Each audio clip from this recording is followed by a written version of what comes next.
और बात उत्तराखंड के मुख्यमंत्री पुष्कर सिंह धामी की कर लेते हैं, जहां पर आज राज्य के हिमालय क्षेत्र में पर्यावरण संरक्षण में लगी इको टास्क फोर्स को वाहन सौंपा गया। 127 eco task force Garhwal rifle को 2 बोलेरो वाहन और साथ ही बाइक उपलब्ध कराई गई। मुख्यमंत्री धामी ने कहा कि जैसे देश की सीमाओं की रक्षा जिम्मेदारी से सेना करती है, वैसे ही हिमालय के पर्यावरण की सुरक्षा संरक्षण की जिम्मेदारी भी इको टास्क फोर्स की, जिनकी सुविधा का ध्यान रखना सरकार की जिम्मेदारी है। तो वहीं उत्तराखंड में जमीन खोदने पर मुख्यमंत्री धामी ने बयान दिया और कहा कि राज्य में जमीन खरीदने से पहले व्यक्ति की पृष्ठभूमि देखी जाएगी, साथ ही आपराधिक पृष्ठभूमि वालों को भूमि खरीदने से रोकने के लिए जल्द ही अध्यादेश लाया जाएगा। वहीं 4 धाम यात्रा पर मुख्यमंत्री धामी ने श्रद्धालुओं से अपील की कि श्रद्धालु एक मौसम की जानकारी लेने के बाद ही यात्रा पर आएं। पर्यावरण संरक्षण के क्षेत्र में और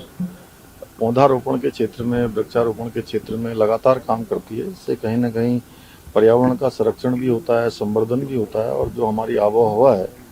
उसको और शुद्ध करने में, पर्यावरण को अच्छा बनाने में इको टास्क फोर्स का बहुत बड़ा योगदान है। और आज जिस प्रकार से उनको बोलेरो और मोटरसाइकिल मिल गई हैं, तो उससे निश्चित रूप से उनकी जो क्षमता है वो बढ़ेगी, काम करने की जो तीव्रता है और बढ़ेगी। मैं सभी को बहुत शुभकामनाएं देता हूं कि वो उत्तराखंड राज्य को आगे बढ़ाने में, उत्तराखंड की आबोहवा को, यहाँ के पर्यावरण को संरक्षण में, पौधारोपण के क्षेत्र में लगातार काम करेंगे और अपने साथ साथ सभी को कहीं ना कहीं शुद्ध पर्यावरण देने का काम। देखिए, प्रदेश के अंदर लगातार इस प्रकार की बातें आती रही हैं कि कहीं ना कहीं अनेकों स्थानों से आकर, जिनके पीछे का रिकॉर्ड की जानकारी भी नहीं होती है, किस प्रकार का उनका रिकॉर्ड रहा है, किस प्रकार की पृष्ठभूमि रही है, वो सब आकर उत्तराखंड के अंदर बसने लगे थे, जिसके कारण से कई बार कानून व्यवस्था की स्थिति, यहाँ का जो शांत वातावरण है, उस वातावरण में कहीं ना कहीं कोई इस प्रकार का बिखराव जो दिखाई देता था, उसको ठीक करना, क्योंकि ये धर्म, अध्यात्म, संस्कृति और देवों का केंद्र है, उत्तराखंड देवभूमि है। तो यहाँ पर जो भी जमीन खरीदे निकट भविष्य में, उसकी पूरी पृष्ठभूमि से लेकर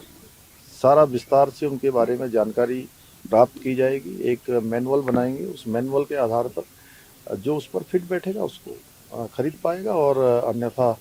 जमीन खरीदने पर सख्ती होगी। 4 धाम यात्रा, चूँकि पिछले दिनों थोड़ा केदारनाथ जी की यात्रा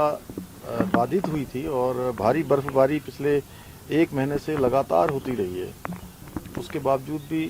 दर्शन करने वाले श्रद्धालुओं की संख्या लगातार बढ़ी है। हालांकि बीच बीच में मैंने स्वयं भी अपील की थी, हमारे प्रशासन के लोगों ने भी अपील की थी कि मौसम ठीक हो जाए तभी वो यात्रा को आगे बढ़ाएं, यात्रा में आगे आएँ, क्योंकि हम चाहते हैं कि उत्तराखंड में 4 धाम आने वाले सभी श्रद्धालु, तीर्थयात्री, उनको किसी भी प्रकार की परेशानियों का सामना न करना पड़े,